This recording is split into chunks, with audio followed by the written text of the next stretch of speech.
Greetings, duelists, and welcome to another video. So, we are already past World Championship, the World season. We're already starting the new WCQ season for 2024, and the format it is kind of stale at the moment. We did receive Soul Burning Volcano, and that set being released did cause a few strategies to be a bit successful. However, the landscape of the format has vastly remained the same. Basically, Kashtira, Labyrinth, Purely, Dragons, Rika, as well as a few other decks are pretty much in top contention, and then you have like the more roguish decks. Like Rescue Ace, for example. Vanadium is very high up there, but Unchained and Rescue are two closing decks that are getting there. Infernoble Knights as well. And there is a few other honorable mentions, but today we're going to talk about Kashtira. So, as everybody already knows, this deck is very close to be in the chopping block of Konami's ban list. A lot of people are predicting that this deck is going to be nerfed heavily, and I just wanted to shed light on that, because if we look at the past deck that we had that was dominating the format before the last two, it was Tearlament. And what ended up happening with Tearlament was that Konami nerfed Tearlaments to a very high degree, but the deck is still playable to some extent. The main reason we don't see Tearlaments doing so well in the TCG is because Kashtira exists, and the matchup is very abysmal for that deck. However, what I'm thinking might happen is that Konami might take the approach to make this deck still very playable, but at the same time not be at an absurd high, level that it can contend to everything in the format. A lot of people are aiming their sights on a Rise Heart, and that is one approach that Konami can take. Like if we look at Tearlaments, the main card that got hit and ended up on the forbidden list was Tearlaments Kit Kalos, and for those who know, like Tearlaments Kit Kalos was pretty much the best card in the deck. It was the card that enabled all their plays. It was the card that made the deck move consistently. It was super easy to summon. So, Konami already has proven that banning the ace monster or the key card in a main deck or strategy is an approach that they can take as an option. So, let's pretend they actually did ban a Rise Heart. Now what? What happens to Kashtira then? Is the deck still going to be playable? Is the deck not going to be playable? Is the deck still very ridiculous to a high degree? And it's very hard to grasp without proper testing, but for those who are familiar with Master Duel, Kashtira is being seen a lot of play in Master Duel.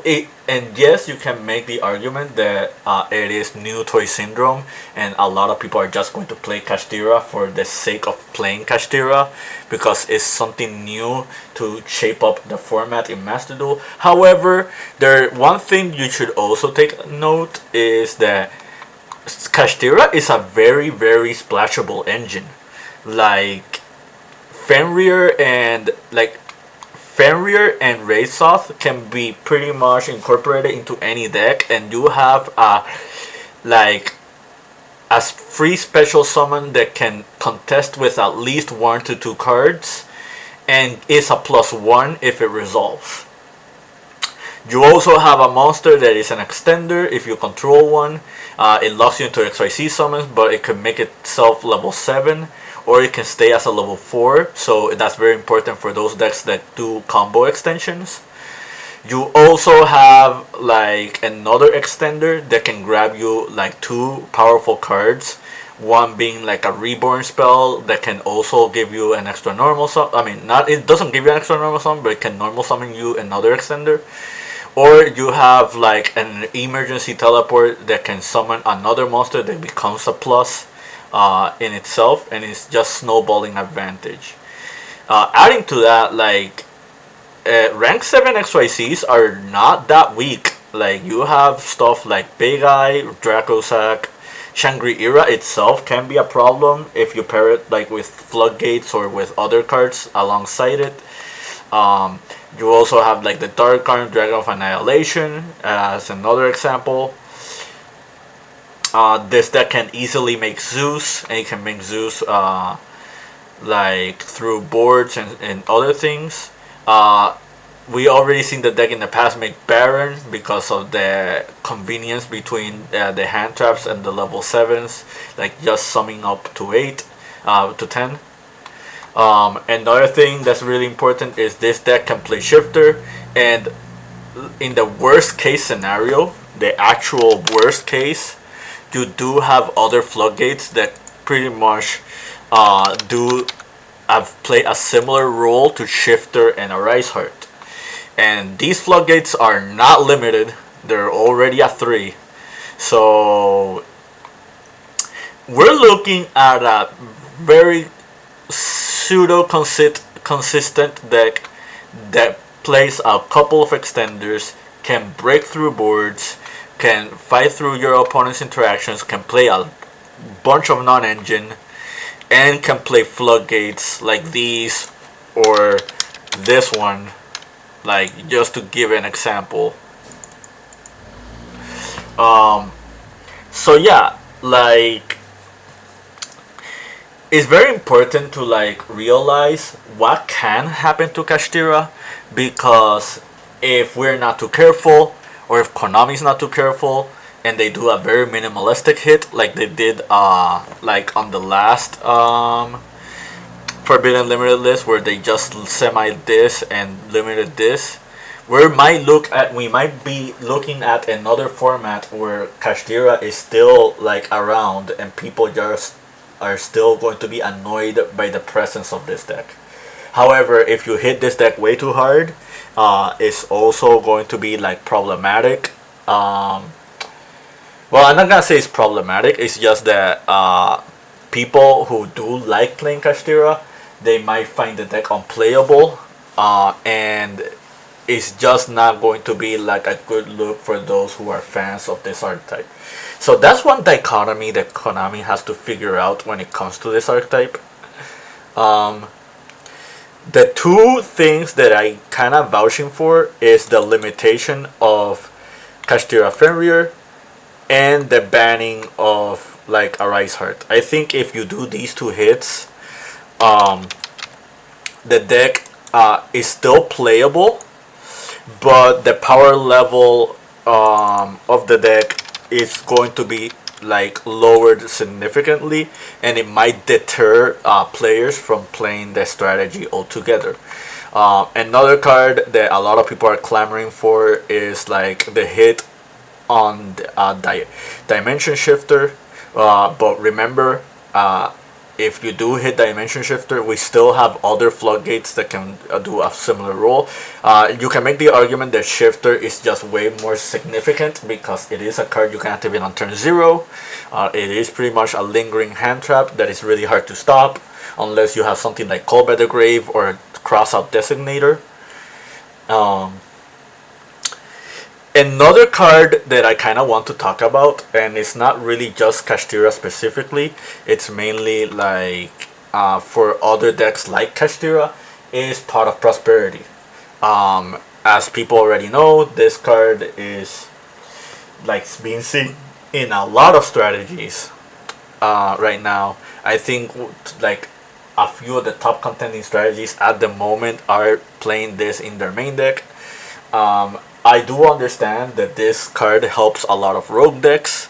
However, I feel like this card is just going to be a consistency booster for these other types of decks that are just very degenerate at what they do.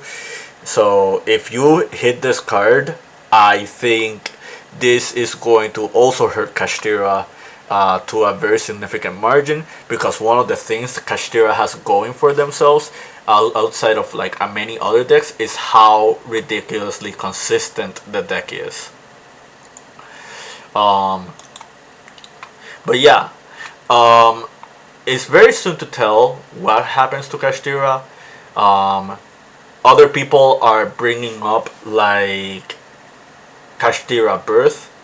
I feel that hitting Kashtira Birth is not necessarily a wrong move.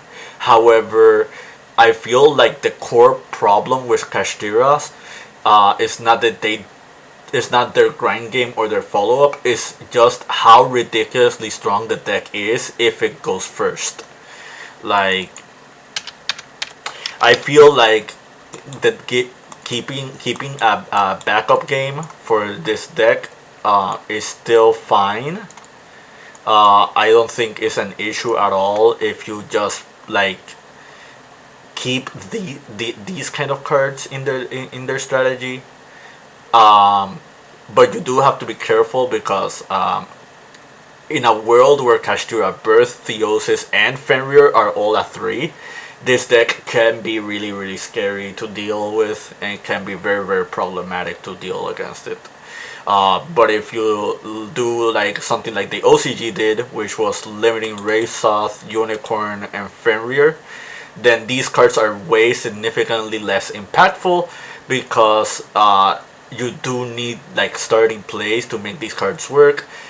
These cards are more fragile. That Kashtira stops becoming like a one card combo. I mean, it's not really a combo deck, but it stops being a card that a deck that relies on one card to start their plays. They're gonna need multiple cards, like Rise Heart, for example, meaning like wasting their normal summon and not having as many extenders.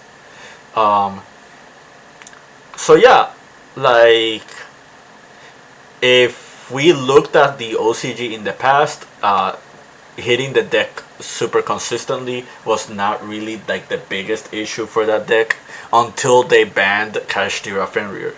Kashtira Fenrir is just so powerful of a card that it kind of left the OCG just playing the one copy, even if you didn't have other search targets for it. That kind of just tells you just how ridiculous some of these cards are, and like the big homework Konami has to do in order to like check this deck but still keep it playable. But yeah, that was just like a small mention that I kind of want to bring up.